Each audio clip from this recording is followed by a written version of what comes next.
La primera pregunta, ¿qué países fueron líderes mundiales en la Segunda Guerra? En la Guerra Fría. Los países que fueron líderes mundiales durante la Guerra Fría fueron Estados Unidos y sus aliados, y Rusia en ese entonces la URSS y sus países satélite. Okay. ¿No? La segunda pregunta, ¿por qué pasaron de ser aliados en las dos guerras mundiales a ser enemigos?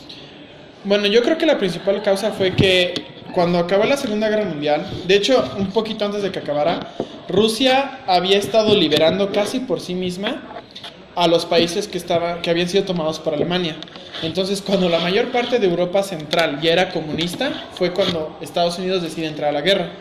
Cuando la guerra termina, Estados Unidos se da cuenta de que la mayor parte de Europa ahora es controlada por Rusia, ¿no? Siendo los aliados, bueno, digamos Inglaterra, Francia, las únicas partes que Estados Unidos tenía como capitalistas. Entonces Estados Unidos, yo creo que le espantó la idea de una Europa comunista, ¿no? Entonces principalmente decidió cerrar cualquier relación con Rusia, bueno, la URSS, y ponerse al brinco.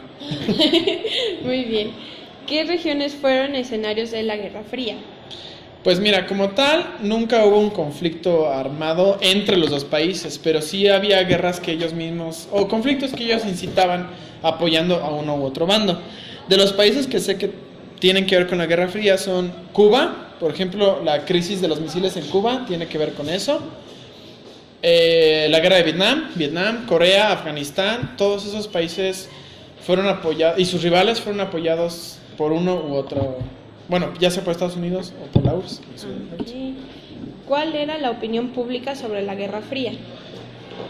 Bueno, tenían, de entrada creo que era el miedo, porque tanto Estados Unidos como la URSS ya eran potencias nucleares. Entonces, habiendo visto la devastación que había causado la bomba nuclear en Japón, pues el mundo temía que algo así pudiera pasar, siendo que cualquier guerra nuclear, hubiera significado el fin de ambos países, literal.